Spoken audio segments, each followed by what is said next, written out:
السلام عليكم ورحمة الله. الحمد لله والصلاة والسلام على رسول الله وآله ومن والاه وبعد. أعوذ بالله من الشيطان الرجيم واتقوا الله ويعلمكم الله. دیو ملګری دا پوښتنه ده چې میخه باندې قرباني کیږي که نه کیږي. په دې باندې د اهل سنت والجماعه اتفاق دی چې په میخه باندې قرباني جایز ده. هیڅ چا د دې مخالفت نه دی کړی، نه په متقدمینو کې او نه په متأخرینو کې. څلورو مشهورو ائمه و امام ابو حنیفه، امام شافعي، امام مالک، امام احمد رحمه الله ټولو په دې باندې قول کړی چې د میخې د غوښې خوراک جایز دی، قرباني پې جایز ده. ځکه میخه من جنس البقر دی، دا د بقر یو نوع ده. هیڅ دلیل د دې په حراموالي باندې موجود نه دی. څوک د اعتراض په شکل هم دا نشي ویلی چې تاسې قرآن او سنت کې د میخې د غوښې حلالوالی بیان کړئ. نو څوک چې اعتراض کوي هغه ته ویل پکار دی چې ته پکې څه ویل. ته خو دا نشي ویلی چې کله چې قرآن او سنت کې یو شي ته حلال یا حرام نه ویلی، نو ته خو بیا د ځانه ویلی نشي. هر څوک چې راخلي مصدر د هغې قرآن او سنت دی. نو د ټولو ائمو په دې باندې قول دی چې د میخې غوښه چې ده د جایز ده. هیڅ چا په دې باندې د حرمت د حراموالي قول چې دی دا نه دی کړی.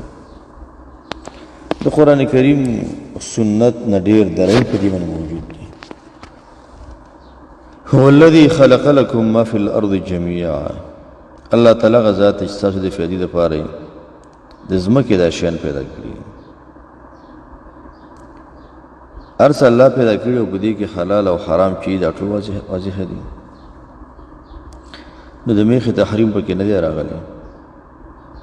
سورة انعام کې راځي قل لا اجد فيما اوحي الي محرما على طاعم يطعمه الا ان يكون ميتا. دیت کې وایي چې څلور شیونه حرام دي، د دې نه غیر نور حلال دي. د دې څلورو حرامو کې د میخې تذکیرنده شوي دا حلال ده. درنګه نعام کې راځي وما لكم الا تاكلوا مما ذكر اسم الله عليه وقد فصل لكم ما حرم عليكم الا ما اضطررتم. دا آیت هم ښکاره دلیل دی چې هر هغه شی چې په هغې باندې الله نوم واخیستی شي هغه به حلالي، ما سوا د هغې نه چې قرآن او سنت کې حرمت ثابت وي. دارنګه مایده کې راځي احلت لكم بهیمة الانعام الا ما یتلی علیکم. حلال شوي تاسو لره چارپیان مګر هغه چې لوستلی شو په تاسې باندې. ټول چارپیان حلال دي سوا د هغه نه چې کتاب او سنت کې د هغې حرمت راغلی. پنځم دلیل قل احل لكم الطیبات. مایده کې راځي حلال شوي ستاسې دپاره پاک شیان. طیبات نه مراد هغه شی دی چې د هغې تحریم په کتاب او سنت کې نه یې راغلی. نو میخه هم د طیباتو نه ده، لهذا دا حلاله ده. شپږم دلیل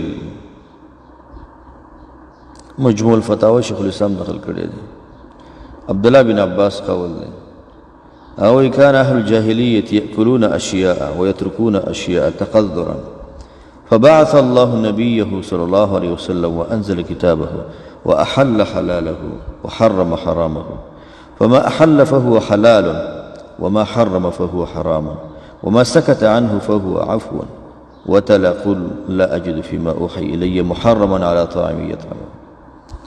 د جاهلیت والا چې څه به خوړل او څه یې پرېښودل، څه به یې کرکتې کوله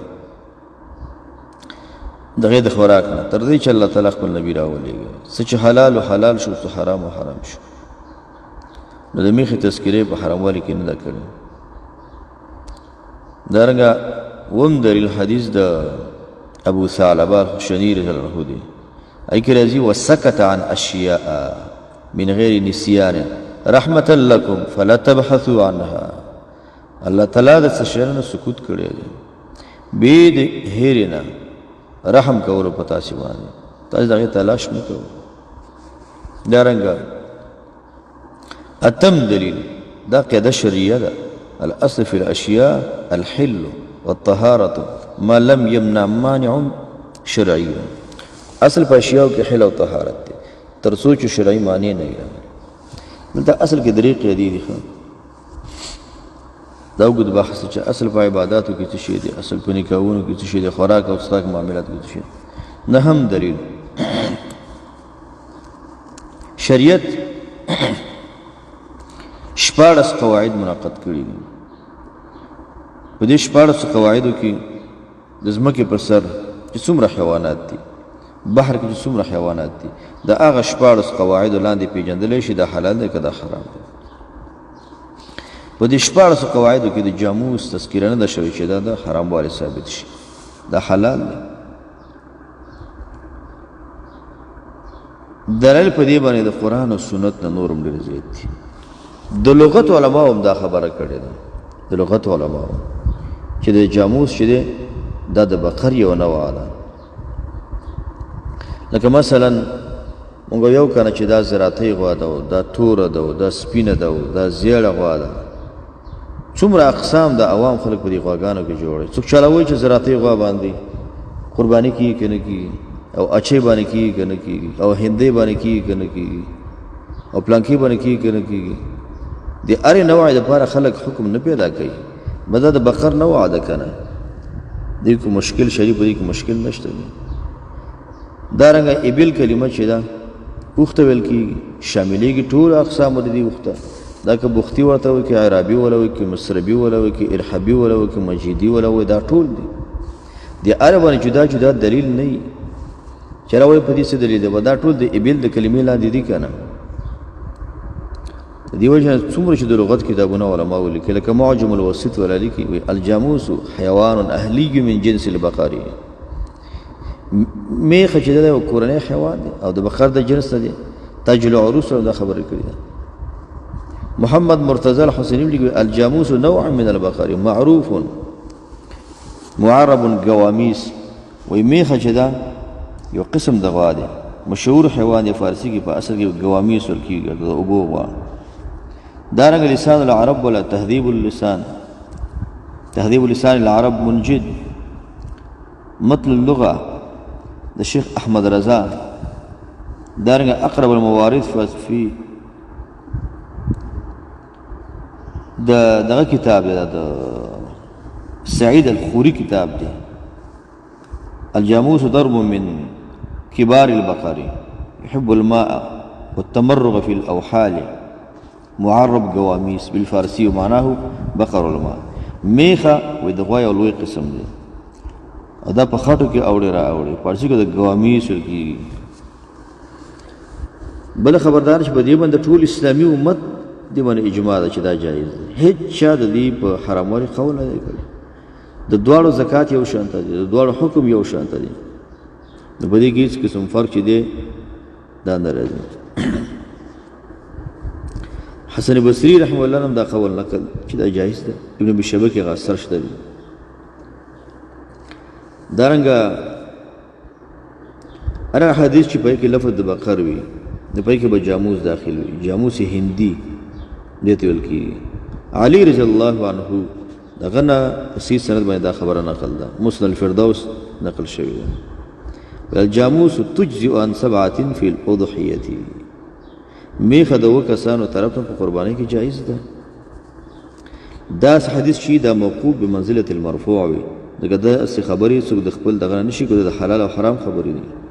اکرمه بن خالد وایي زه د ډېرو صحابه کرامو سره مخ شوی یم چې هغوی د نبي اسلام په دور کې به صدقات راټولول. ډېرې خبرې مې ترې اورېدلې دي. وایي دا خبرې مې ترې اورېدلې چې داسې به ویل چې والجوامیس تعد فی الصدقة کالاباقیر. ابن ابي شیبه کې دا اثر شته کتاب الزکات کې. میخې په زکات کې د غواګانو په شان وي، او د ډېرو صحابه کرامو نه وایي دا ما اورېدلې. ابن سیرین هم دا خبره نقل ده چې یو سړی مریض شو.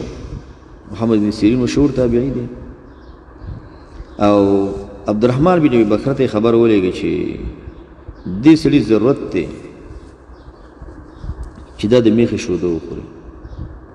او مریض د چا ورته ویلي چې دا شوده وخوره ښه کېږي. هغه ورته 900 میخې راولېږلې.